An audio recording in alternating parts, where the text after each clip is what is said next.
Morning YouTube. It's May 30th. It's a really nice day out. A little humid, but a really nice day. So plan for today is trying to organize this area behind me and some of the tractors that are more towards the front, trying to get more of these, my good running equipment and the nicer stuff under better cover. All these have tractor covers or what have you, have tarps over them, stuff like that, which is great. A real big pet peeve of mine is leaving stuff uncovered and having stuff short out and just getting nasty from the weather. So I bought another tent, shed in a box.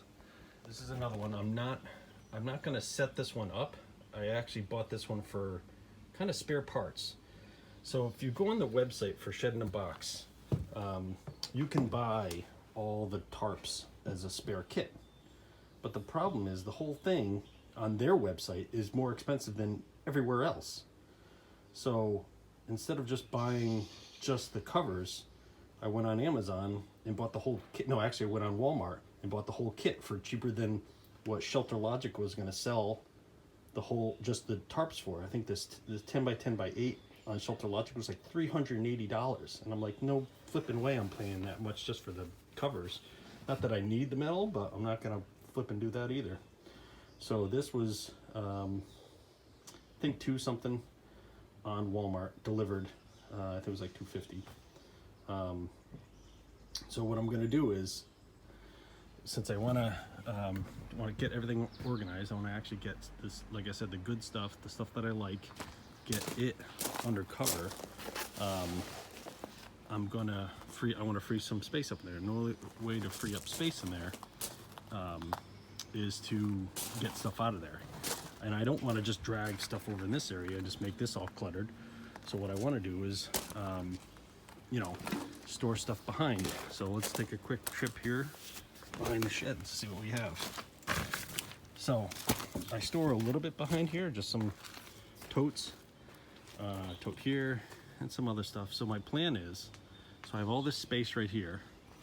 My plan is to switch this back half with another door. So I'm gonna put another door on here and allow access to come through and coming back. Not necessarily to drive through, because it's, there's a good chance I would just, go over the edge here. But put the stuff back here that are long-term projects I have no plans for anytime in the future. So I'm gonna eventually build some type of overhang here and have, like, maybe a couple of the older Model Ls, some of the old attachments. Like I have 4 of the, as you'll see in the later video, I have 4 of the 30-inch mower decks, 2 dog eaters, so stuff I'm not using. I'm just gonna store back here. So, but actually one other thing I wanted to show you guys that I've been doing is, so when I got these 2 tractors plus the 408, they all had batteries in them, and I don't like letting batteries, like, obviously I'm not going to use these daily, so they're not going to get charged daily, so I might use them every other weekend. I try to fire them up at least every other weekend if I can, use them every weekend if I can. This one, because it's so big, it gets in the way, I have to basically start it up a lot. But so one of the things I have is, like, definitely on the Suburban.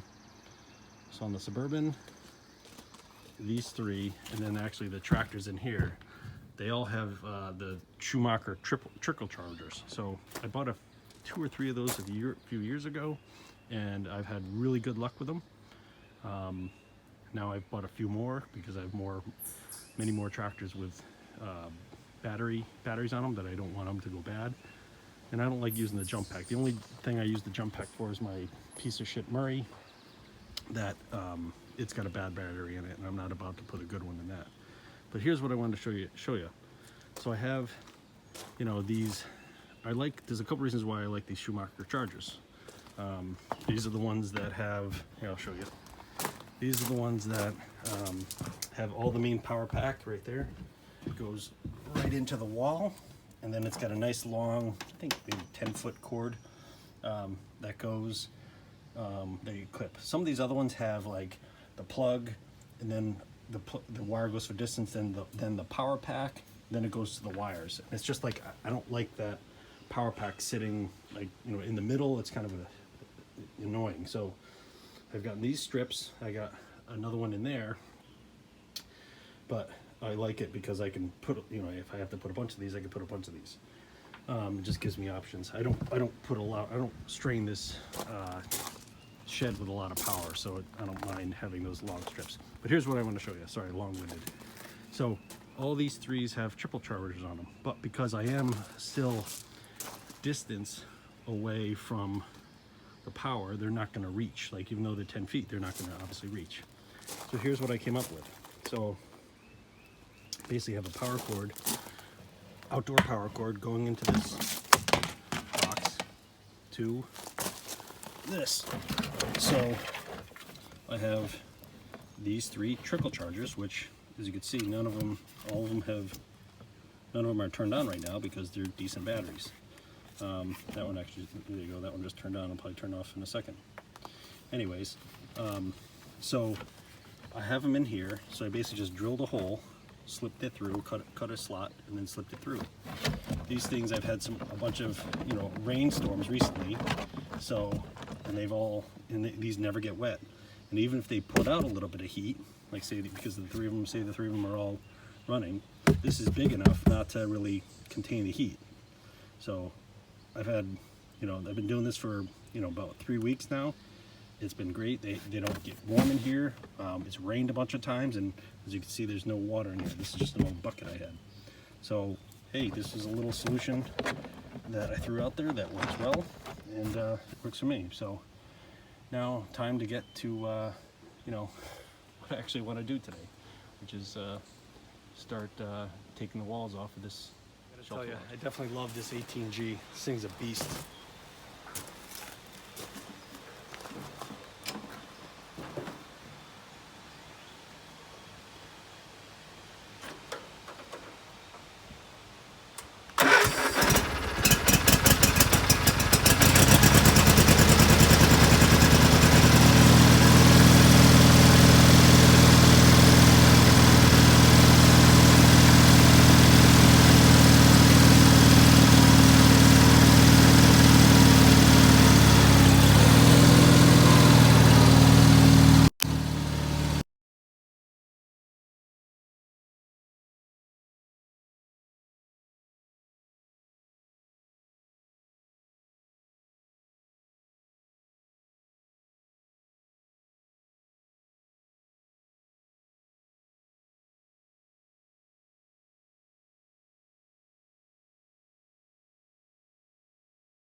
All right, I'll kind of give you a quick update of, you know, what I have for inventory, actually, for tractors.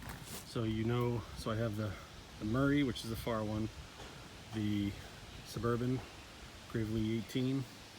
I have this C10A. It's got a busted rod as well, but I bought that one from a buddy of mine locally. I've actually got a lot of tractors from him. Actually, yeah, I actually have a lot of tractors from him. He's local, so I got this one from him.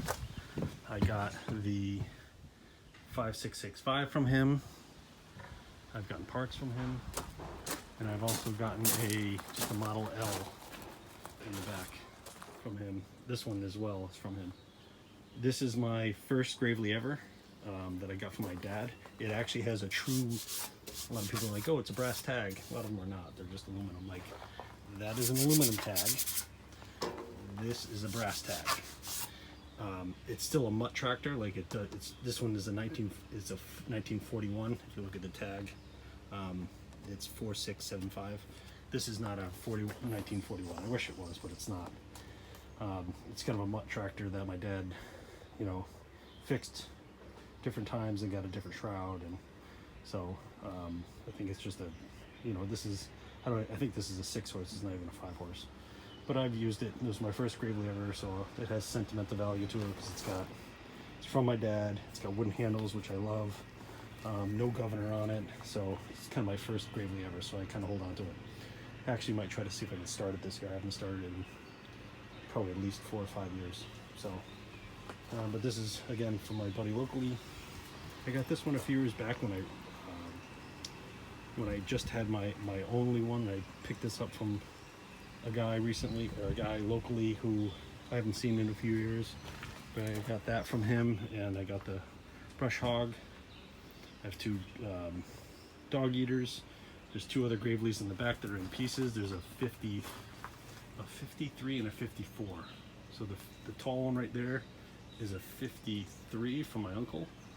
And then there's one on the ground that's some more pieces. That's a 54. That's one of my first videos I did. 2 dog eaters and 2 lefties. 2 lefty mowers. And then here's 2 of my sickle bars that I don't think either one of them work, so that's why they're out here. My good one, which does work, is in the shed. This lefty works. This one was a lot of stuff I bought. I have a potato hook, row for doing center rows, potatoes for the Suburban. But all right, let's keep going.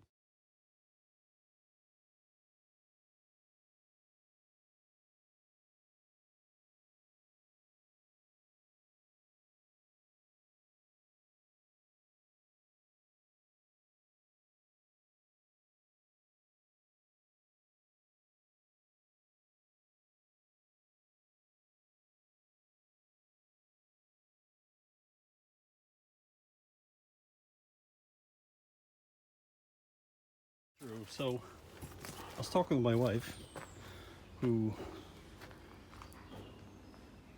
obviously all our wives support us in this hobby to some extent, meaning supporting versus, there's a level of tolerance and support, and it's different with every wife. And my wife is basically of the mindset of, as long as she doesn't see it, she's okay with how many I have, and just as long as I'm not spending a fortune, which I haven't to this date. So on that note, she brought up the fact, she goes, well, you bought a full tent. She goes, why don't you use the full tent and just set up another one? So I was thinking about it, see if I can set up another one over there. But even if I set up another one, another tent is not basically big enough to store all the crap that I want to. So what I might have to do, so I think I'm still, actually I might put up the tent.